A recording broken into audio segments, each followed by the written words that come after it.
हरे कृष्णा, राधे राधे। आज मैं आपके साथ माघ मास महात्म अध्याय 28वां सुनाने जा रही हूँ।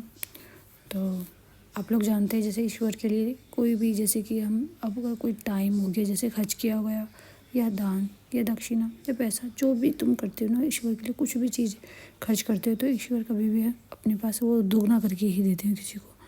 तो उसकी हमेशा ठाकुर जी ब्लेसिंग्स मिलती है। तो इसलिए हमेशा ना हमें करते रहना चाहिए, भक्ति में आगे बढ़ते रहना चाहिए। तो हमने पिछले अध्याय में सुना था कि ब्राह्मण कन्या अपनी माता को सुनाती है, नरक का सारा वर्णन करती है उनको। तो शुरू करते हैं गणपति वंदना से। ओम गण गणपताय नमः, जय गुरुदेवाय नमः। ब्राह्मण कन्याएं नरकों का वर्णन बताने के बाद अपनी माताओं से जीव के कर्मों के विषय में चर्चा कर रही थी और कह रही थी कि इस भारत भूमि पर जन्म बहुत दुर्लभ है। जो भारतवर्ष में जन्म लेकर सब इंद्रियों से युक्त है, किसी भी इंद्रियों से हीन नहीं है, वे ही मनुष्य धन्य है। अतः माताओं, तुम भय मत करो, आदरपूर्वक धर्म का अनुष्ठान करो। जिनके पास दान रूपी शुभ कर्म होते हैं, वे यमलोक के मार्ग पर सुख से जाते हैं, अन्यथा उस पथ पर जीव को महान कलेश भोगने पड़ते हैं। ये सब जानकर मनुष्य पुण्य करे और पाप छोड़ दे। पुण्य से देवत्व की प्राप्ति होती है और अधर्म से नरक में गिरना पड़ता है। जो देवेश्वर भगवान श्री हरि की शरण में होते हैं, वे भयंकर यमलोक का दर्शन नहीं करते।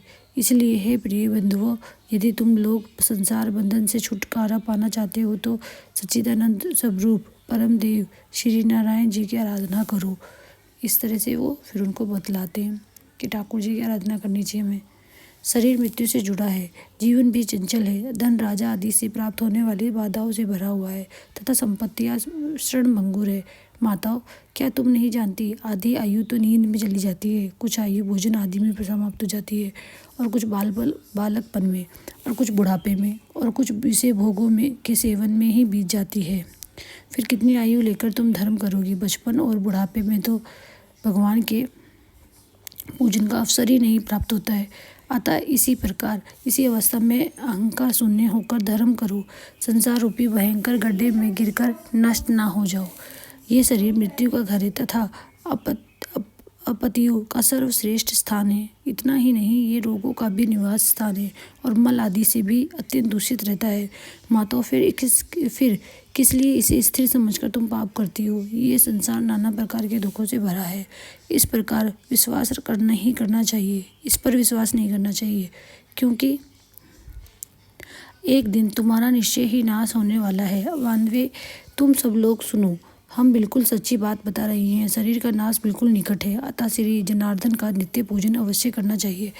सदा श्री हरि विष्णु की आराधना करते रहो।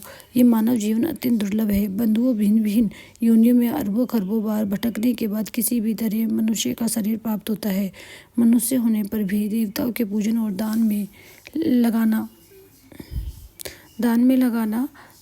और वो उसमें बता रहे, दान में लगाना तो और भी कठिन हो जाता है। माताओं, योग विधि सबसे दुर्लभ है। जो दुर्लभ मनुष्य शरीर को पाकर सदा ही श्री हरि का पूजन नहीं करता, वे अपने आप ही अपना विनाश करता है। उससे बढ़कर मूर्ख कौन है?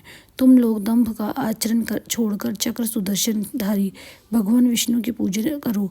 हम लोग बारंबार भुजाएं उठाकर तुम्हारे हित की बात कहती हैं।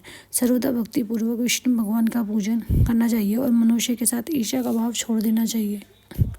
मनुष्य से ईर्ष्या नहीं करनी चाहिए, इसलिए मना कर रहे हैं।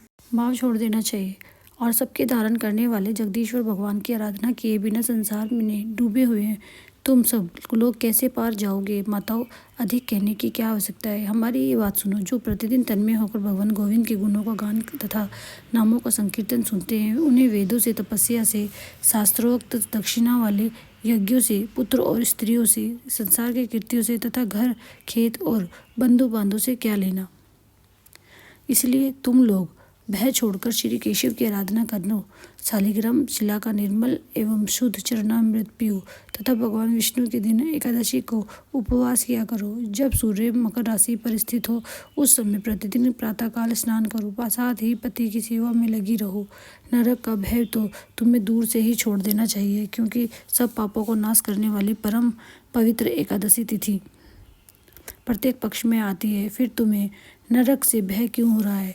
घर से बाहर के जल में स्नान करने से पुण्य प्रदान करने वाला माघ मास भी प्रतिवर्ष आया करता है। फिर तुम्हें नरक से भय क्यों होता है? इसके बाद वशिष्ठ जी कहते हैं, हे राजन, वे कन्याएं अपनी माताओं से इस प्रकार कहकर पुनः माघ स्नान, उपवास आदि व्रत, धर्म तथा दान करने लगी।